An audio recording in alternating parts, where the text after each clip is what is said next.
Hello everyone, हम जो subject आज डिस्कस करने जा रहे हैं, जो आपकी पहली क्लास है, उसमें मैं आपको जो सब्जेक्ट पढ़ाने जा रही हूँ वो है बिजनेस लॉ। बिजनेस लॉ जो है ज़्यादातर बच्चे इसको मुश्किल समझते हैं, लेकिन जब हम इसमें इंटरेस्ट लेने लग जाएं तो ये मुश्किल सब्जेक्ट नहीं माना जाएगा। तो पहले हम बिजनेस लॉ को स्टार्ट करते हैं कि बिजनेस लॉ का एक ओवरव्यू ले लेते हैं, इंट्रोडक्शन ले लेते हैं कि बिजनेस लॉ आता किस कैटेगरी में है, या हम इसमें जो है किस तरह का सिलेबस जो है आगे डिस्कस करने वाले हैं, पढ़ने वाले हैं। बिजनेस लॉ को जानने से पहले जो है हमें लॉ की कैटेगरीज को जानना जरूरी है। जो भी लॉ होता है, लॉ का मतलब क्या होता है कि कोई भी ऐसे रूल्स और रेगुलेशंस जो कि उस जगह पर रहने वाले लोगों को मानने पड़ते हैं। जैसे अगर आप इंडियन नेशनैलिटी है आपकी, और इंडिया के जो रूल्स और रेगुलेशंस लॉ बनाए होंगे वो जो है यहाँ के लोगों को मानना जरूरी होते हैं। और लॉ में जो है ये प्रिंसिपल जो है एक आपका माना जाता है कि इग्नोरेंस जो है उसकी वजह से आपको किसी तरह की माफी नहीं मिलेगी। इग्नोरेंस होने का मतलब कि अगर आपको लॉ की नॉलेज नहीं थी, चाहे लिटरेट है चाहे इलिटरेट है, अगर आपको उस इंसान को लॉ की नॉलेज नहीं है, उन रूल्स और रेगुलेशंस की नॉलेज नहीं है, तो भी वो उस चीज से बच नहीं सकता। वो टिकट नहीं ले रहा कि मुझे नहीं पता था टिकट लेना जरूरी है, तो बाद में वो इस चीज का एक्सक्यूज नहीं बना सकता। तो ये एक बेसिक प्रिंसिपल है, किसी भी लॉ में कोई भी लॉ हम पढ़े उसमें ये बेसिक प्रिंसिपल लिया जाता है कि इग्नोरेंस का मतलब ये नहीं है कि आपको माफी मिल जाएगी, एक्सक्यूज मिल जाएगा। वो किसी तरह का एक्सक्यूज जो है लॉ के केस में नहीं मिलता है। लॉ को हम दो कैटेगरीज में बांटते हैं। फर्स्ट आ गया आपका नेशनल लॉ, सेकंड आ गया आपका international law. National law means जो इंडिया में, हम इंडियन नेशनैलिटी है हमारी, तो जो इंडिया का लॉ होगा वो यहाँ के लोगों के लिए मान्य होगा। और इंटरनेशनल लॉ वहां पे लगते हैं जब हम कोई इंटर कंट्री जो है ट्रांजैक्शन हमारी किसी तरह की होती है, चाहे पर्सनल चाहे जो भी है, किसी भी तरह की कोई भी ट्रांजैक्शन जो इंटर कंट्री में होती है, उस वो वहां पे हमारा इंटरनेशनल लॉ जो है लागू होता है। लेकिन अभी जो है इस सब्जेक्ट में जो है हम सिर्फ नेशनल लॉ को जो है वो पढ़ेंगे। नेशनल लॉ को भी फर्दर दो कैटेगरीज में जो है बांटा जाता है। फर्स्ट कैटेगरी आ गई आपकी सिविल लॉ। सिविल लॉ में जो है ऐसे कोई भी लॉ जो कि जनरल किसी भी काम से रिलेटेड हो, जनरल काम मीन्स प्रॉपर्टी से रिलेटेड हो, आपकी जो बिजनेस ट्रांजैक्शंस हैं उससे रिलेटेड हो, एडमिनिस्ट्रेशन से रिलेटेड हो, तो वो सारे के सारे लॉ जो है सिविल लॉ में शामिल किए जाएंगे। जैसे इसके अंदर आपको बता दिया गया है, कॉन्स्टिट्यूशन से रिलेटेड लॉ है, राइट आपके जो राइट्स हैं कॉन्स्टिट्यूशन में दिए गए, right to equality, right to speak, तो वो सारे लॉ जो है सिविल लॉ के अंदर आएंगे। मींस अगर आपको जो है इक्वालिटी देने से कोई मना करता है जेंडर के बेस पे या फिर कास्ट के बेस पे, तो वो आपके सिविल लॉ में जो है आएंगे। दूसरा एडमिनिस्ट्रेशन लॉ। एडमिनिस्ट्रेशन लॉ भी आपका जो है सिविल लॉ में ही शामिल होता है। प्रॉपर्टी लॉ, प्रॉपर्टी से रिलेटेड किसी तरह का झगड़ा है तो वो भी आपका सिविल लॉ में शामिल होगा। पर्सनल लॉ केसेस, पर्सनल जो केसेस है, किसी के आपस में झगड़ा हो रहा है तो उसकी वजह से जो मान लो हस्बैंड वाइफ का झगड़ा है, डाइवोर्स के लिए फाइल किया गया है, तो वो आपका सिविल लॉ में शामिल होगा। बिजनेस लॉ, कोई भी ट्रांजैक्शंस जो बिजनेस से रिलेटेड हो, जैसे सेल्स परचेज, कोई भी ट्रांजैक्शन। और इंडस्ट्रियल लॉ, इसको भी जो है हम सिविल लॉ में शामिल करते हैं। इंडस्ट्रियल लॉ भी आपका जैसे कि इंडस्ट्रियल जो नेम रखे जाते हैं या इंडस्ट्री की ट्रांजैक्शन जो है वो सारी सिविल लॉ में शामिल की जाती है। दूसरा जो नेशनल लॉ आया वो आया हमारा criminal law. Criminal law means ऐसे लॉ जो कि क्रिमिनल केसेस से रिलेटेड हो, मर्डर से रिलेटेड, चोरी से रिलेटेड, वो सारे आपके क्रिमिनल लॉ में शामिल किए जाते हैं। लेकिन क्रिमिनल लॉ को हम स्टडी नहीं करेंगे, ये पर्टिकुलर उन्हीं लोगों के लिए आता है जो लॉ की पढ़ाई ही कर रहे हों, तो वहां पे क्रिमिनल लॉ जो है वहां पे पढ़ाया जाता है।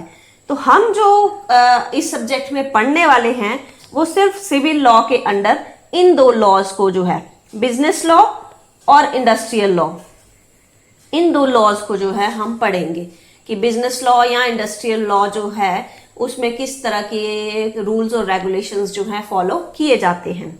तो एक जनरल सा एस्टिमेट लगा लेते हैं कि बिजनेस लॉ में हम कौन कौन से चैप्टर्स या कौन कौन से यूनिट्स जो है पढ़ने वाले हैं।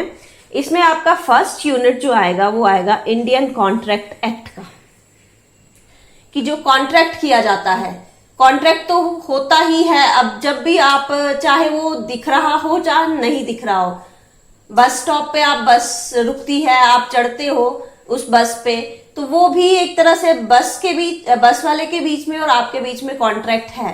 तो कॉन्ट्रैक्ट दिख भी सकता है या नहीं भी।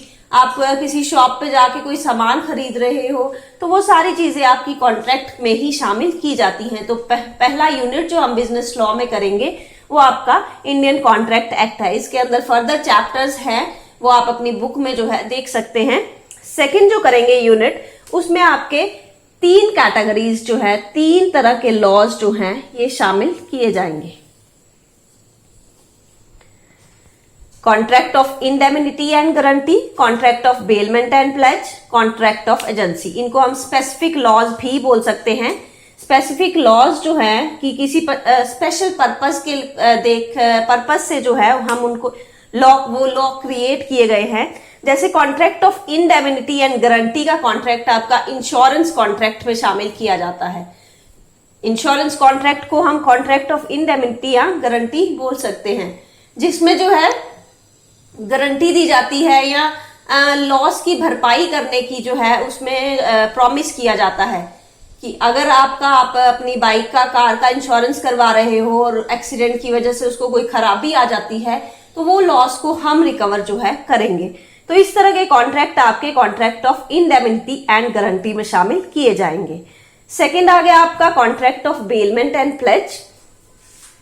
ये वो कॉन्ट्रैक्ट होते हैं जिसमें जो है हम कोई सामान किसी दूसरे को देते हैं, किसी पर्पस के लिए देते हैं, कोई स्पेशल चीज उसमें करने के लिए देते हैं और फिर उस सामान को जो है वापस ले लेते हैं। तो इस कॉन्ट्रैक्ट में आपका एग्जांपल देती हूं, जैसे आप टेलर को ड्रेस मटेरियल दे रहे हो, आपने उसको कपड़ा दिया सूट बनाने के लिए, एक स्पेशल पर्पस है कि आपको ये पर्टिकुलर ड्रेस चाहिए, आपने उसको कपड़ा दिया, उसने उस पर्पस को पूरा किया, टेलर ने उसको स्टिच किया और फिर आपने वही चीज जो है वापस ले ली, बदले में वो पेमेंट ले रहा है। तो इस तरह के कॉन्ट्रैक्ट जो है आपके contract of bailment and pledge में शामिल होंगे। और थर्ड आ गया आपका कॉन्ट्रैक्ट ऑफ एजेंसी, जिसमें एजेंट और प्रिंसिपल का रिलेशनशिप होता है। जैसे कि किसी के फ्रेंचाइजी लेके जो है आप सामान यहाँ पे बेच रहे हो या किसी के बिहाफ पे आप सामान बेच रहे हो, तो वो आपका कॉन्ट्रैक्ट ऑफ एजेंसी में शामिल किया जाएगा। ये सारे कॉन्ट्रैक्ट हम डिटेल में पढ़ेंगे जब चैप्टर वाइज जो है हम बिजनेस लॉ की स्टडी करेंगे। नेक्स्ट आ गया आपका सेल्स ऑफ गुड्स एक्ट, कि जब गुड्स को बेचा जाता है तो उसमें भी कई तरह के जो है रूल्स और रेगुलेशंस फॉलो करने पड़ते हैं कि किस क्वालिटी की देखी थी, कौन सी मिल रही है, कितने प्राइस पे मिल रही है, तो वो सारी चीजें जो है सेल्स ऑफ गुड्स एक्ट में शामिल की जाएंगी। उसके बाद नेक्स्ट जो यूनिट हम करेंगे द नेगोशिएबल इंस्ट्रूमेंट एक्ट 1881। इसमें जो है नेगोशिएबल इंस्ट्रूमेंट्स आप लोगों को पता होगा किसको बोलते हैं। जैसे आपके चेक हो गए सॉरी चेक हो गए तो वो आपका नेगोशिएबल इंस्ट्रूमेंट माना जाएगा। बिल्स ऑफ एक्सचेंज हो गए, वो आपका नेगोशिएबल इंस्ट्रूमेंट माना जाएगा। तो इन नेगोशिएबल इंस्ट्रूमेंट से रिगार्डिंग जो रूल्स और रेगुलेशंस बनाए गए हैं वो आपके नेगोशिएबल इंस्ट्रूमेंट एक्ट 1881 में शामिल किए जाते हैं। तो इस एक्ट को भी हम डिटेल में पढ़ेंगे। और जो लास्ट यूनिट आपका आ गया वो आ गया आपका इंडियन पार्टनरशिप एक्ट 1932। ये लोग आप ये चैप्टर, ये जो एक्ट है ये आप ऑलरेडी पढ़ चुके हैं। इसमें हम फिर से इसको कंटिन्यू करेंगे क्योंकि ये भी बिजनेस और इंडस्ट्रियल लॉ के अंदर शामिल किया जाता है। तो इसमें जो है पार्टनरशिप की एडमिशन, पार्टनरशिप की पार्टनर की डेथ पे क्या रूल्स और रेगुलेशंस फॉलो होंगे, या पार्टनरशिप और कंपनी किस तरह से डिफरेंशिएट करती है, वो सारी चीजें जो है हम इंडियन पार्टनरशिप एक्ट 1932 में पढ़ेंगे। तो ओवरऑल आपका जो बिजनेस लॉ का सिलेबस है वो 5 यूनिट्स में बांटा गया है। फर्स्ट आ गया इंडियन कॉन्ट्रैक्ट एक्ट 1872, सेकंड ये स्पेसिफिक कॉन्ट्रैक्ट जिसमें आपके 3 तरह के कॉन्ट्रैक्ट आ गए, contract of indemnity and guarantee, contract of bailment and pledge, contract of agency. Third unit आ गया आपका sales of goods act 1930, fourth unit आ गया आपका नेगोशिएबल इंस्ट्रूमेंट एक्ट 1881 और फिफ्थ यूनिट आ गया आपका इंडियन पार्टनरशिप एक्ट 1932। तो 5 हिस्सों में जो है बिजनेस लॉ का पूरा सिलेबस बांटा गया है। और अगर मैं जो है एग्जामिनेशंस की बात करूं तो वहां पे आपका जो पेपर आएगा वो इन 5 यूनिट्स में से हर यूनिट में से 2 क्वेश्चंस जो हैं आपको आएंगे और आपको एक क्वेश्चन जो है करना पड़ेगा और वो 14 मार्क्स के अकॉर्डिंगली जो है आपको करना पड़ेगा। 14 इंटू 5 70 मार्क्स का जो है आपका टोटल जो क्वेश्चन पेपर होगा वो आएगा। तो ये था आपका बिजनेस लॉ का सिलेबस कि हम जो है बिजनेस लॉ में क्या करने वाले हैं। तो होप कि आप जो है सिलेबस को एक बार रीड कर लेंगे कि क्या क्या पढ़ना है, फिर उसके बाद जो है हम चैप्टर वाइज स्टडी जो है स्टार्ट करेंगे। Thank you.